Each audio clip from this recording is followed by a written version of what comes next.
नमस्कार, मैं जितेंद्र चतुर्वेदी। मतांतर में आप लोगों का स्वागत है। यशवंत सिन्हा बड़ा नाम है, बहुत बड़ा नाम, लेकिन जब इतना बड़ा नाम सोशल मीडिया पर एक मुहिम चलाता है और उस मुहिम में जब लोग ये निकाल कर देते हैं कि साहब आप तो दुष्प्रचार कर रहे हैं, आप एक तरह से समझिए आप फेक न्यूज़ फैला रहे हैं, तब एक सवाल उठता है कि आखिर इतना बड़ा आदमी जो हिंदुस्तान का वित्त मंत्री रह चुका है, जो बीपी सिंह, चंद्रशेखर सिंह, वाजपेयी जैसे नेताओं के साथ काम कर चुका है, वह व्यक्ति इस तरह का काम कैसे कर रहा है? ये एक सवाल लोगों के मन में उठता है। देखिए, यशवंत सिन्हा जो है नरेंद्र मोदी से बहुत नाराज चल रहे हैं, ये आप सब जानते हैं। लेकिन दरअसल आप नाराज हैं तो कुछ भी ट्वीट करेंगे। अच्छा, वो इस कदर नाराज हैं कि नरेंद्र मोदी को सत्ता से हटाने के लिए वो हर वो काम करने को तैयार हैं जो मतलब इतने कद्दावर नेता को शोभा नहीं देता है। मगर अब पहला सवाल तो यही है कि नाराजगी की वजह क्या है? जो वो कर रहे हैं वो पब्लिक डोमेन में आप देख रहे हैं। देखिए, उसको लेकर मैं शुरुआत करूंगा। प्रेसिडेंट ऑफ इंडिया के प्रेस सेक्रेटरी अजय सिंह ने 2017 में, सितंबर 2017 में फर्स्ट पोस्ट पर एक लेख लिखा था। तब वो जाहिर तौर पर प्रेस सेक्रेटरी ऑफ इंडिया नहीं थे, आप प्रेसिडेंट ऑफ इंडिया नहीं थे अभी।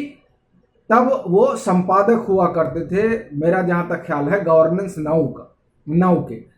और उसके बाद हमको लग रहा है कि उसके 1-1.5 साल बाद, खैर मैं उस लेख पर आता हूं जो उन्होंने उस दौरान लिखा था।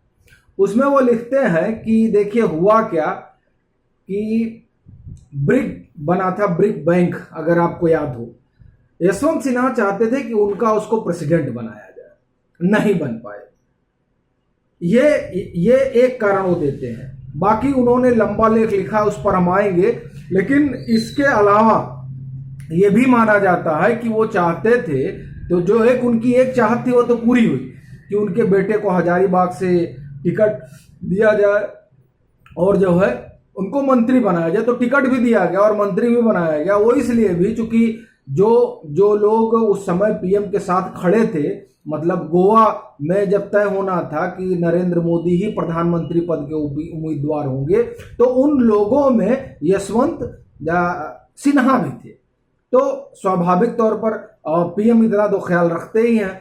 लेकिन कहा जा रहा है कि वो चाहते थे कि उनको राज्यसभा भेजा जाए, राज्यसभा नहीं गए, ब्रिक का प्रेसिडेंट नहीं बनाया गया। और उस समय अरुण जेटली जीवित, और अरुण जेटली से इन लोगों की अपनी एक खुन्नस थी ही, नाराजगी रहती थी। और जिस तरीके से पीएम अरुण जेटली के कहे को सुन रहे थे और उनकी बातों पर वो पूरा गौर करते थे, दोनों लोग, चाहे अमित शाह हो और चाहे प्रधानमंत्री हो, क्योंकि एक जब वो कठिन दौर में थे तो ऐसा कहा जाता है कि अरुण जेटली ने बड़ी मदद की थी, और ये पब्लिक डोमेन में भी है। तो इस कारण से एक बड़ी नाराजगी है। लेकिन हम फिर लौट कर आएंगे अजय सिंह के उस लेख पर जिसमें वो कहते हैं कि कितने चतुर राजनेता हैं यशवंत सिन्हा। वो लिखते हैं कि देखिए, यशवंत सिन्हा पहले कर्पूरी ठाकुर, जब वो ब्यूरोक्रेट थे, नौकरशाह, तब वो कर्पूरी ठाकुर के साथ जुड़े हुए थे। बाद में उनको जब पॉलिटिकल मेंटर मिले चंद्रशेखर सिंह, मतलब राजनीतिक संरक्षक, तो चंद्रशेखर सिंह के साथ हो लिए। चंद्रशेखर सिंह ने उनको गढ़ा और जो जनता दल बना उसके संस्थापकों में वो रहे। बाद में जब बीपी सिंह की सरकार आई 89 में, तो इनको स्टेट मिनिस्टर बनाया जाना था, लेकिन उन्होंने इनकार कर दिया। जब चंद्रशेखर सिंह की सरकार आई, जब ये चले गए, मैं बीपी सिंह की सरकार चली गई और फिर कांग्रेस के सहयोग से चंद्रशेखर सिंह प्रधानमंत्री बने, तब इनको वित्त मंत्री बनाया गया, यशवंत सिन्हा को। यशवंत सिन्हा वित्त मंत्री बने और यह वही दौर था जब हिंदुस्तान को सोना गिरवी रखना पड़ा। हम उस डिटेल पर नहीं जाएंगे। ये सारी बातें लफ्ज बालफ्ज मैं आपको जो कर्पूरी ठाकुर से बताना शुरू किया वो अजय सिंह ने अपने फर्स्ट पोस्ट के लेख में लिखी है। वो कहते हैं फिर उसी समय कमंडल का जो दौर शुरू हुआ, कमंडल के दौर से भाजपा का उभार हुआ। तो ये बड़ी चतुराई पूर्वक, और ये जान रहे थे अब चंद्रशेखर सिंह का तो समय निकल गया, वो शिफ्ट हो गए भाजपा की तरफ, मतलब जनता दल से भाजपा में आ गए यशवंत सिन्हा और आडवाणी के साथ हो रही। लाल कृष्ण आडवाणी का उस समय बहुत बड़ा स्ट्रेचर हुआ करता था, आज भी है, लेकिन जिन्ना वाले प्रकरण के बाद से उनकी पार्टी, संगठन और संघ में पकड़ कमजोर हुई।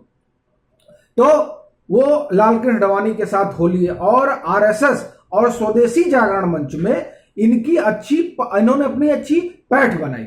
और जब 2000 नहीं, जब सरकार आई एनडीए की जब सरकार आई, तो आप ये समझिए कि ये सभी लोग जानते हैं कि अटल बिहारी वाजपेयी जसवंत सिंह को बनाना चाहते थे वित्त मंत्री, लेकिन आरएसएस और स्वदेशी जागरण मंच में जो जसवंत सिन्हा की पैठ थी, यशवंत सिन्हा की, इस वजह से यशवंत सिन्हा बने वित्त मंत्री, जसवंत सिंह नहीं बन पाए। हालांकि बाद में प्रधानमंत्री ने जसवंत सिंह को वित्त मंत्री बनवा लिया। और अजय सिंह लिखते हैं कि उस दौरान जो है जब इनसे पूछा गया तो बोले देखिए देखते हैं क्या होता है, लेकिन कोई दिक्कत नहीं, ऐसा हमको जिस तरह से हमको आने से रोका गया उससे लग रहा है कि हमारा जो है वित्त मंत्रालय जाएगा ही। ये अजय सिंह लिखते हैं। फिर अजय सिंह आगे लिखते हैं इनके बारे में कि देखिए हुआ ये कि 2004 तक फिर ये वित्त मंत्री बने रहे, सरकार चली गई, तो ये आडवाणी का मतलब चुनाव हार गए 2004 में, फील गुड हुआ नहीं, या आपका ये शाइनिंग इंडिया नहीं हुआ, तो सरकार चली गई। जब सरकार चली गई तो ये लालकृष्ण आडवाणी के साथ होली। लालकृष्ण आडवाणी का तो स्ट्रेचर था ही उस समय बहुत बड़ा, लेकिन जब जिन्ना वाला प्रकरण हुआ और आरएसएस एकदम खिलाफ हो गया, तो अजय सिंह लिखते हैं कि यशवंत सिन्हा ने भी कई बयान दिए, लेकिन वो बहुत चतुर थे और बयान दिए और आरएसएस के करीब हो गए, लेकिन वो चाहते थे कि आडवाणी भी नाराज ना हो, इसलिए वो आडवाणी से मिलने गए।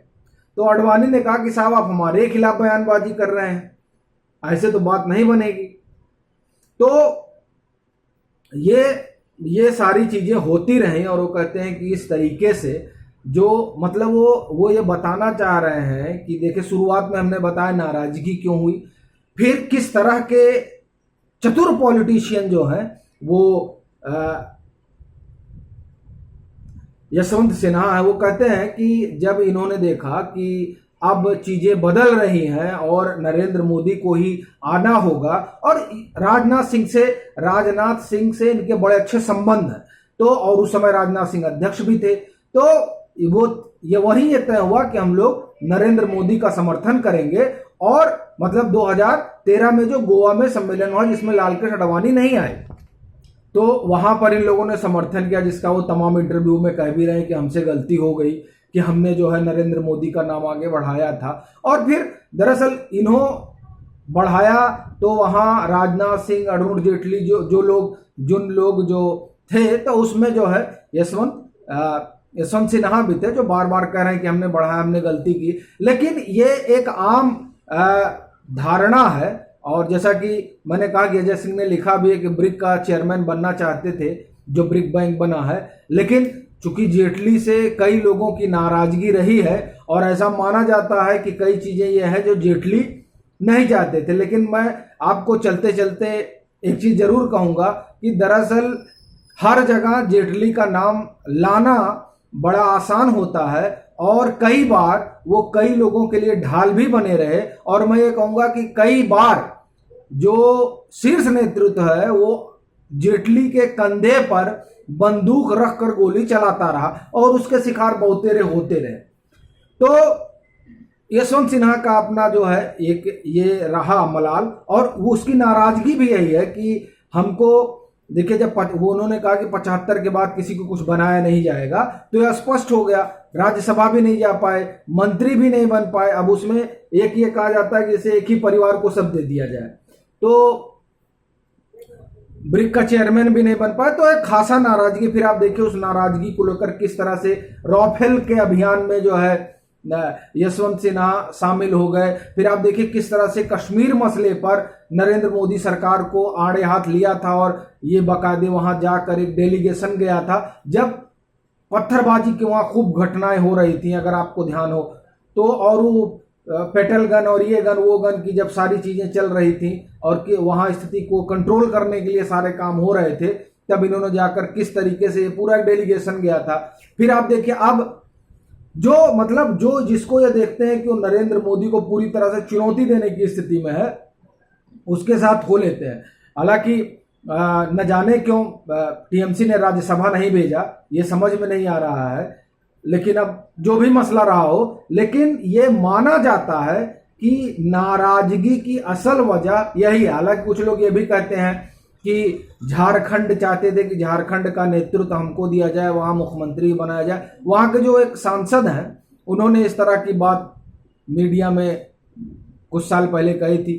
क्या सही है मालूम नहीं, लेकिन जो अजय सिंह लिख रहे हैं उसमें सच्चाई ज्यादा नजर आती है कि एक तो ये ब्रिक का जो प्रेसिडेंट बनने वाला, चेयरमैन बनने वाला मसला था, उस मसले में जो है गड़बड़ हो गया और इसलिए नाराजगी बहुत हो गई और ये भाजपा से अलग हो गए और नरेंद्र मोदी के आलोचक हो गए। चलते हैं, फिर मिलेंगे एक नए मसले के साथ, तब तक के लिए राम राम।